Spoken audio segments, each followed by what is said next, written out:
Are Liverpool really struggling? I know Liverpool just beat Frankfurt 5-1, but the focus is more on the previous four games.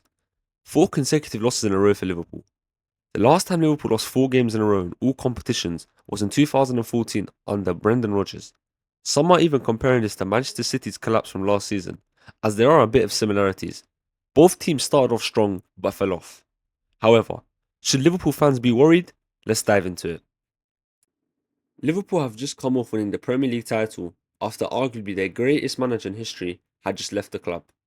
Many expected Liverpool to fall off, but Slot didn't care about any of those talks and he delivered the Premier League title. The board then decided to back him and Liverpool spent like never before. They broke records, spending £449 million, and it was so un-Liverpool like. But many said Slot deserved it, and I agreed, because he won them the league title with a so-called Jurgen Klopp team. So imagine what he could do with his own team. Unfortunately, Liverpool at the start of this season compared to the start of last season are two completely different sides. Let's look into it. Liverpool last season in their opening 8 games won 7, lost 1, conceded 3 goals, and scored 15. Compare that to this season. Liverpool have won 5 so far, lost 3, conceded 11, and scored 14. So they've gotten worse in points, defending, and scoring. They've gotten worse in everything basically. A 6 points difference as well between this season and last season. If you looked at these stats and considered their spending, you'd be quite concerned, wouldn't you? But we're going to dive into it a bit more. As we all know, fixtures change every year, and I'd argue Liverpool's fixtures to the start of this season are harder than last year's. They've played 5 teams in the top half of the table and 2 games that were derbies. Well, Newcastle isn't really a derby, but because of the Isak drama, it definitely played out like one. And Everton, there's no arguments there. It is a derby.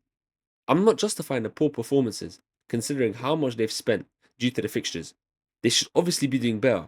But if we compare it to the points they took off these teams last season that they've played so far, you'll realise they'll be on the same amount of points. They lost to Chelsea last year away from home, so no points gained. They beat Arsenal at home this season and Newcastle away, whereas last season they drew both games, so that's a plus 4 points. But they did draw to United at home last year and beat Crystal Palace away, so that's minus 4 points. So they're on the same amount of points as last season for these fixtures.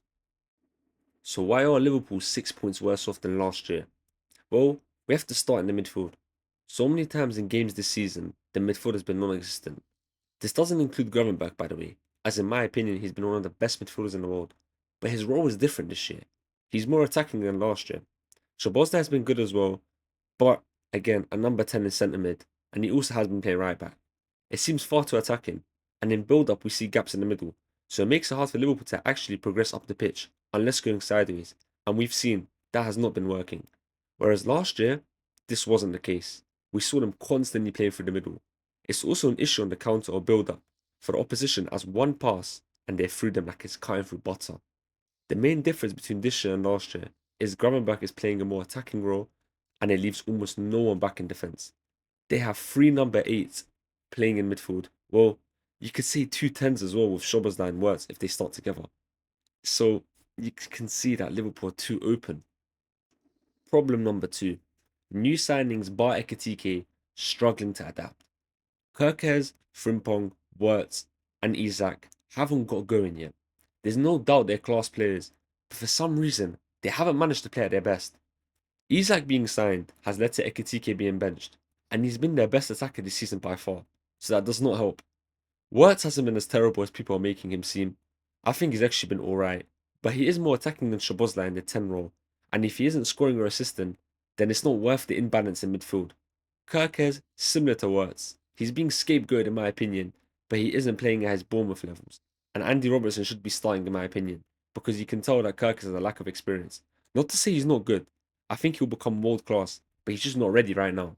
Frimpong, for whatever reason, hasn't been getting much minutes recently, and he has recently just got injured against Frankfurt, to be fair to him. But none of the new signings, apart from Ekitike, have had an impact. I also forgot to mention Mamadashvili. He's been alright, but not Alisson level. The signings mean Liverpool have too many world-class players. But can it be solved? I don't know. It just means either Ekitike, Wirtz, Isak, or Salah have to accept being on the bench. But which one of them will actually allow that? Problem number 3. Mohamed Salah. He's gone from being the best player in the league by a mile, arguably the best player in the world, to mediocre. Salah was the most important player to Liverpool last season, as he basically had an involvement in every single goal Liverpool scored. He also broke the record for the most goal contributions in a Premier League season. So him not firing as well as last year does have an impact, but I do think he will improve in weeks to come. And he's excused, to be fair, because he's been consistent for 8 to 9 seasons at the club. He's helped them win a lot of trophies, and I can't seem to understand the slack he's been receiving from his own fans or even rival fans about he needs to leave and he's washed. It's too harsh. Problem number 4, the formation. Liverpool's 4-2-3-1 seems to have been figured out by opposition sides, and with how attacking the midfielders are, is a double pivot really the brightest of ideas? Liverpool might need a formation change, but what formation exactly? How can Liverpool fit all their best profiles in? Some would say 4-4-2, but here's the issue with it. I believe the main reason Wirtz picked Liverpool over Bayern was because he got promised the 10 position. So this formation leaves no cam spot. And I don't see a combination of two players in Liverpool that can make a consistent and good midfield too. As I said earlier, their midfield is too attacking minded. The one that's the least attacking minded is Curtis Jones, but even then, he's not a 6 either. Problem number 5, too many departures in one window. Diaz, Nunez, Trent, Kelleher, Kwanzaa, Elliott, and the unfortunate passing of Diogo Jota. These things really have a big impact on the squad. They lost a lot of the core and dressing room vibes. Let's take McAllister for example. How good was he the last 2 seasons when he had Diaz and Nunez alongside him? They were his closest friends. Now that they're both gone, his performances have dipped. I'm not blaming it entirely on that, but I feel like it may make him feel homesick at times, as he doesn't have any more South Americans to be hanging out with. So, should Liverpool fans be concerned? Not yet. You have just beaten Frankfurt 5-1. And the main reason why I didn't want to talk about that game is because I feel like Frankfurt have been defensively leaking goals this year. So I didn't want to just assume it off that one game. It's too early in the season for us to get concerned about Liverpool. And another thing we have to remember, we're not in the prime Pep and Klopp era, where you basically need 100 points to win the league. If it was that era, I'd say it's over for Liverpool. But I actually think they still have a chance if they start picking up form quickly.